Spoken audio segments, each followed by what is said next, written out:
Hello সবাইকে।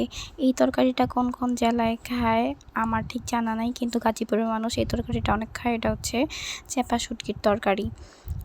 আমি এই তরকারিটা কীভাবে রান্না করেন চলুন আপনাদের আজকে দেখাই।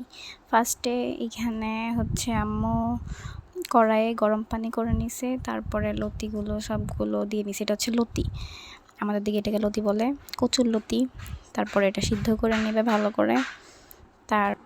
তারপরে কাঁঠালের বিচি সাথে হচ্ছে সব ধরনের মশলা টশলা দিয়ে এখানে কাঁঠালের বিচিটাও সিদ্ধ করতে হবে। মানে সিদ্ধ কি, এটা হচ্ছে পেঁয়াজ মরিচ দেয় না, মানে রান্না করবে আর কি। কাঁঠালের বিচির সাথে এখানে মরিচের গুঁড়া, হলুদের গুঁড়া, লবণ, যা যা মশলা টশলা আছে সব দিবে, রান্না করবে।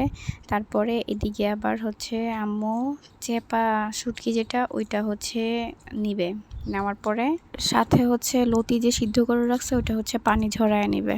এটা হচ্ছে ঝিঙা আর কাঁকরোল হচ্ছে এখানে একসাথে কাটা, সাথে হচ্ছে আম্মু এখানে ঢেঁড়সও দিবে তরকারিতে। তারপরে হচ্ছে এই যে ডাঁটা বলে এটাকে, ডাঁটাও দিবে সাথে। এই তরকারিতে অনেক সবজি অ্যাড করা যায় আর কি।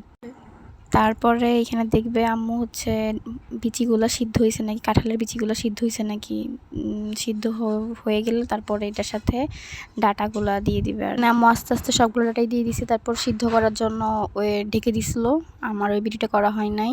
তারপর সিদ্ধ হয়ে গেলে এইখানে ঝিঙা, তারপরে কাঁকরোল এগুলো সব দিয়ে দিবে আস্তে আস্তে।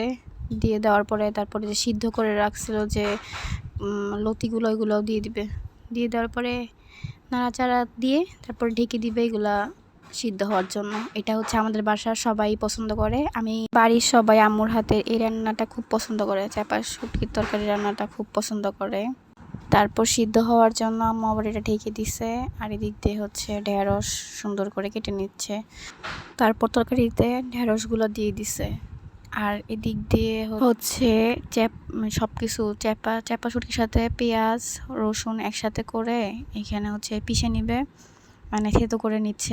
তারপর এটা তরকারিতে দিয়ে দিবে। আমার এই ভিডিওটা করতে মনে ছিল না, আমি করতে পারি নাই। তারপরে এটা তরকারিতে দিয়ে কতক্ষণ রান্না করে নিবে, তারপরেই তো হয়ে গেছে চেপা শুটকির তরকারি।